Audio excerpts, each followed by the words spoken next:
Over the last several years, most serious safari hunters have come to know the name Ivan Carter. Ivan Carter is inextricably linked to the African elephant, and he's truly an expert on elephant behavior and elephant hunting. As a child awaiting the arrival of his Sports Afield magazine in the mail, Ivan would quickly scan the pages for articles about hunting elk, in his young opinion, the most impressive big game animal in North America. On today's show, Ivan Carter fulfills that boyhood dream as he heads to Wyoming, the cowboy state, where cowboys on horseback rounding up their herds are no longer pictures in books, but a proud tradition, alive and well under the big western sky. Ivan Carter's after an elk of his own, and as you'll see, he's going to do it with an African twist. Today, we're going elk hunting in Wyoming as we open the pages of Trijicon's World of Sports Afield.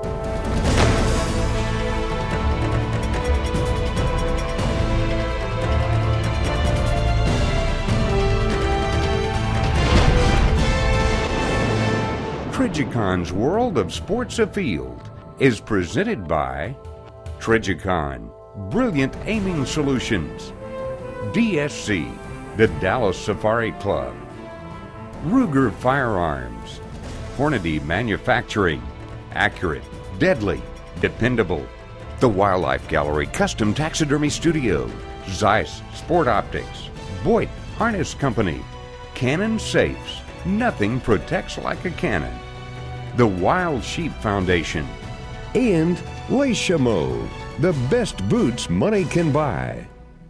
Right off the bat, as we landed in Denver, I just knew everything was going to be good. I met my guide, who's Dennis Magnuson, just a lanky guy who just looked like he could walk 1,000,000 miles. And man, he looked fit and he looked strong and he was enthusiastic with a permanent smile, so I knew we were going to get on real well.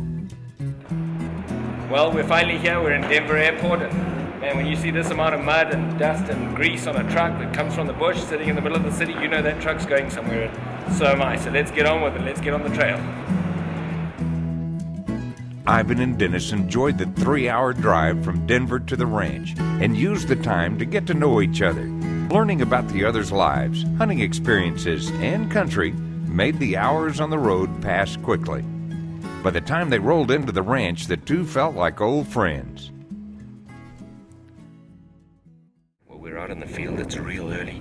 We're just getting up onto some ridge tops here, and hopefully we're going to hear some elk. And as you can see, we've got a beautiful sunrise fixing to happen. It's just not very windy. It's just beautiful, beautiful weather. It's, man, hopefully in a minute or two we're going to hear an elk bugle.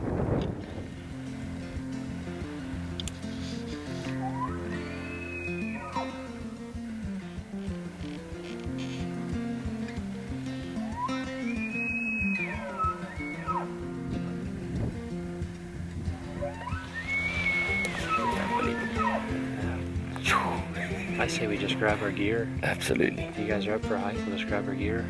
We'll drop off this and just head up that point. As long as it's not more than 300 yards. It's 250 to Perfect. the top. Perfect.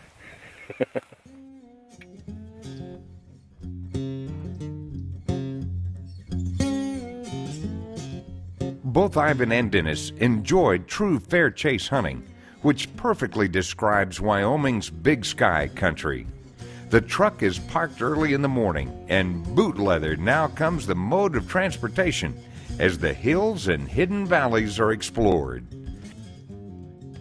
Elk are highly mobile creatures, especially during the rut, and the hunter must be prepared to walk long distances and look at a lot of country to find a trophy bull. Ivan Carter's elephant hunting soul felt completely at home as he trekked the Wyoming backcountry.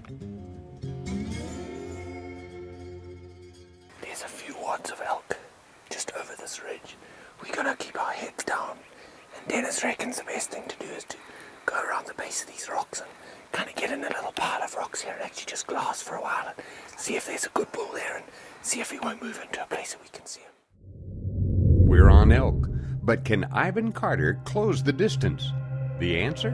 When Trijicon's World of Sports Afield returns. The Hunting Tradition, brought to you by Dallas Safari Club. I'm Diana Rupp, Editor-in-Chief of Sports Afield magazine, with this week's installment of The Hunting Tradition. Theodore Roosevelt was hugely popular, coming off his second term as the nation's 26th president in 1908, and he could have run again. Instead, he passed the torch to William Howard Taft and went on an epic African safari. In April 1909, he and his son Kermit landed in Mombasa, Kenya, and set out at the head of a retinue of some 250 porters and guides for an 11-month-long adventure in the African bush. The safari trekked across British East Africa, into the Belgian Congo, and back to the Nile, ending in Khartoum. Roosevelt's goal was to hunt big game and collect specimens for the Smithsonian Institution. Theodore and Kermit, between them, shot 512 animals, including 17 lions, 11 elephants, and 20 rhinos. And the expedition collected thousands more smaller mammals, birds, reptiles, and fish for the museum. Roosevelt wrote an account of his safari that was published in serial form and later as a book called African Game Trails. In it, he tells of many exciting hunting adventures, including charges by lions and elephants, and he goes into great detail about the flora and fauna he sees. He also talks about the famous professional hunters who guided him, including R.J. Cunningham, Philip Percival, and Frederick Selous. While safaris were nothing new in Africa, of course, Roosevelt's trip, the first by an extremely high-profile American, helped to ignite a growing interest in travel to Africa and was a direct inspiration to many safari hunters who came after him, including Ernest Hemingway. You can learn more about the hunting tradition in every issue of Sports Afield magazine and at sportsafield.com. Early one morning, Dennis found a large herd that was in control of a trophy bull. In much of the semi-open country, elk can be glassed at great distances. But with the elk herded up, it can be very difficult to move in undetected. Ivan, knowing full well it came with certain limitations, decided to use his trusted double rifle to take his elk. Now, finding elk and getting into double rifle range of a big bull are two very different things. Hoping that the elk would stay put, Dennis led Ivan on a looping stalk that, with luck, would bring them in above the bull and hopefully in range of Ivan's double rifle.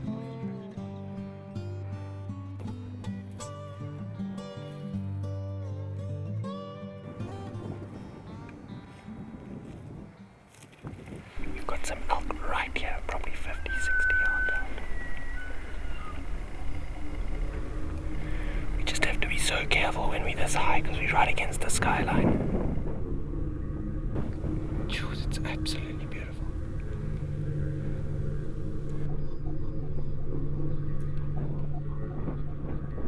Sure enough, as we got into a position where the bull that we were looking for was about 45 yards away, the elk that were downwind of us started to run out. I asked Dennis if I should shoot. He said, no, probably not. He went thundering off with the rest, and we sat down and just admired that sight. And you know, at first one is always disappointed, but I was kind of glad that it wasn't the end of the hunt so soon.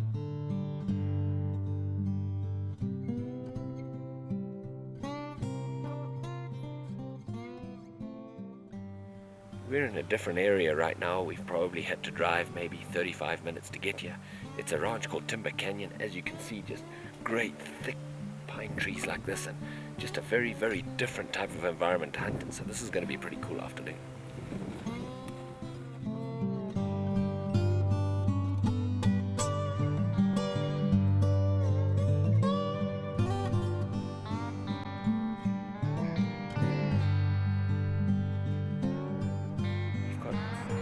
Cows that we can see in this draw here. We're just wondering if it's just a few cows or if they're just a tail end of a much bigger group. But either way, at this time of the year, you know, they're all rutting, they're all bugling, so where there's cows, there's bound to be bulls.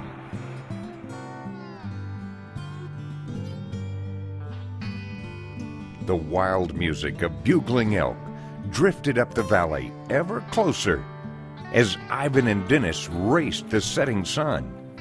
But the bull, content with his cows and his piece of ground, remained hidden as darkness overtook the day. But a great day it had been. The promise of another glorious sunrise over the beautiful Wyoming mountains made their steps light, and the mood one of anticipation, not disappointment.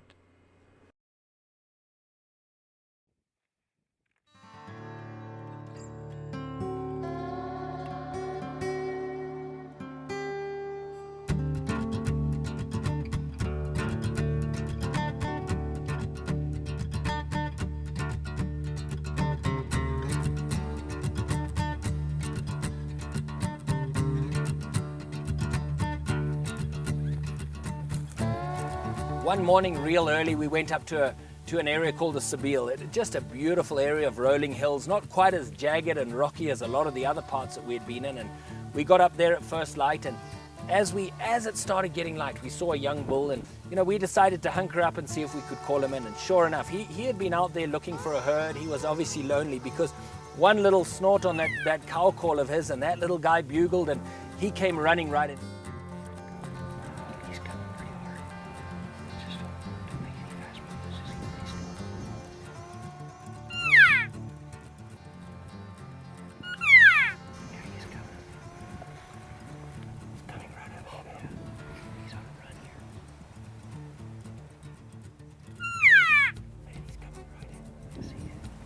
Man, isn't it a pity he's not a giant? He's gonna come right towards you. He's got the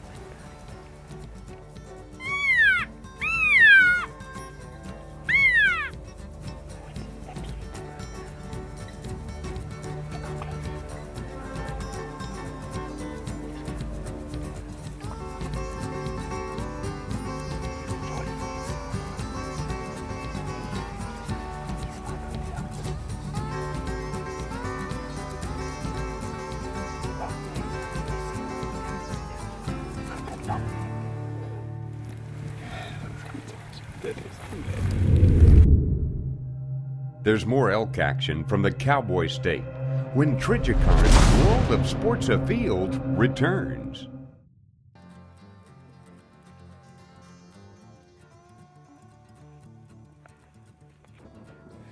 Just come back in the afternoon, right to where we were going to go and sit down by the rock pile. There's about 150 elk out in the open here, so it looks like we're going to have to make a bit of a change of plan, just see how the wind is, see how the elk are moving, and see what happens from here.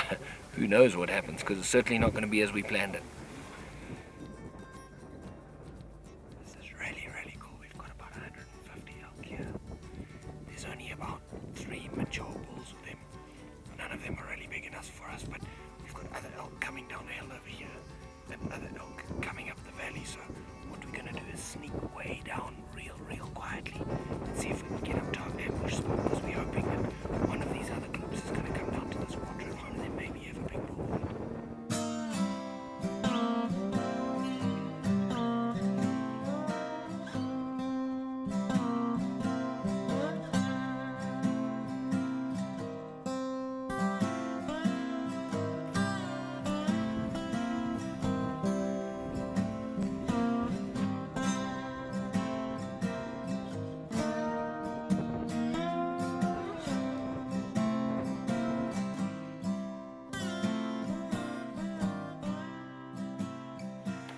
Sitting here for a couple of hours. It's raining quite a bit to the east. It's starting to get pretty chilly, and some of these elk are moving towards us, but not very many. A lot of them are still in exactly the same spot, so they're going to have to move, otherwise we're going to run out of light. The sun's just about to hit the horizon out there. We better back up, and our wind's going right to them. If we can get back here, we get a little distance on us, we can watch it. If our wind switches back, we can look at it.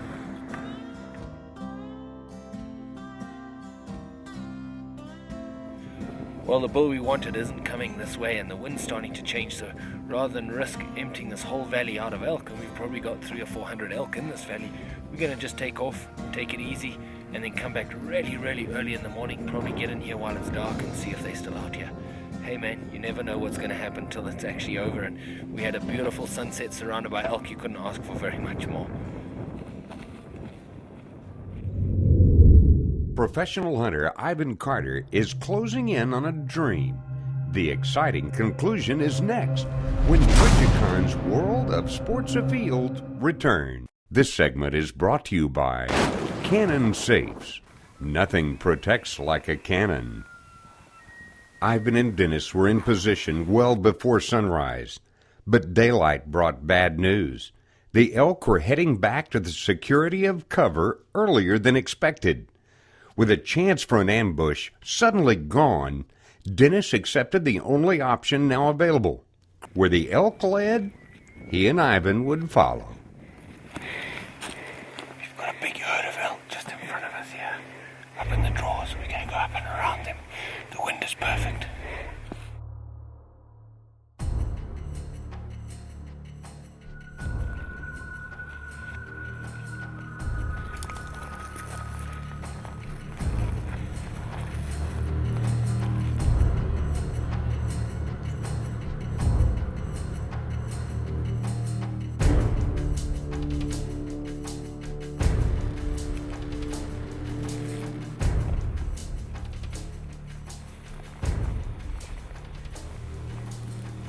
We started moving up through the timber, and all of a sudden Dennis said, man, there really is a bull there that we should look at. He's broken off on the one side, but on the other side he's really magnificent. We discussed him and we decided that this was definitely a bull we should make a play on and certainly get a closer look at.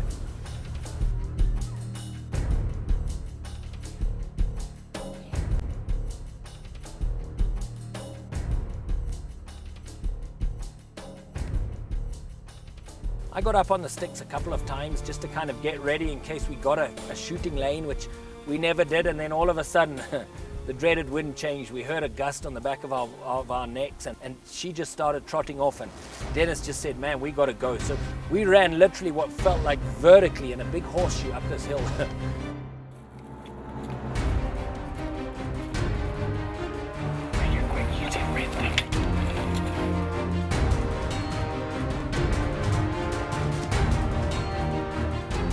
We crept up to this little tree, staying out of sight. All I could actually see was just the tips of his horns, and you know, we crept up to the tree, and he was kind of facing to the right, looking back at us. And you know, I got up onto the tree, and he just seemed like his horns were touching the sky at that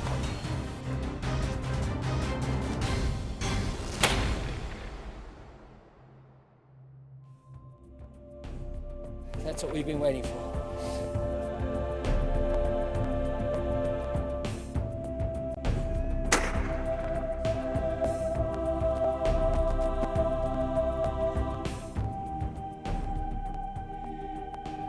Dennis, this old guy certainly gave us a runaround. I mean, we've been up early, we've been chasing him around, and just when the wind changed and they all went boogering over the hill there, I wasn't sure we were going to get a shot. You bet. Man, but he's just a great bull, isn't he? Oh, he's a terrific bull. He's a nice mature bull, good brow tines, heavy, dark horn. A little broken up, just been fighting a lot, but these old bulls do that. Man, he's an old warrior, and you can just see by this horn exactly what this horn used to be, and man, that's what I like. It's no reason to turn him down. So man, thanks for a fantastic hunt, my friend. This has just been great fun. You bet, it has been. As a professional hunter in Africa, Ivan Carter has helped turn hundreds of his clients' boyhood dreams into reality. The days roaming the rugged hills of Wyoming had been a magic time for the man who had once been a boy dreaming of bugling elk in the American West. Chasing his dream while having the opportunity to be on the opposite end of the guide-client relationship had been an eye-opening experience for Ivan. Soon, the Wildlife Gallery Taxidermy Studio would capture his memories in the form of a world-class mount of the big Wyoming bull that will take Ivan Carter back to those special days under the Wyoming sky, a place where dreams really do come true. Trijicon's World of Sports Afield has been brought to you by Trijicon, Brilliant Aiming Solutions, DSC, the Dallas Safari Club, Ruger Firearms, Hornady Manufacturing. Accurate, deadly, dependable. The Wildlife Gallery Custom Taxidermy Studio. Zeiss Sport Optics. Boyd Harness Company. Cannon Safes. Nothing protects like a cannon. The Wild Sheep Foundation. And Les Chameaux, the best boots money can buy.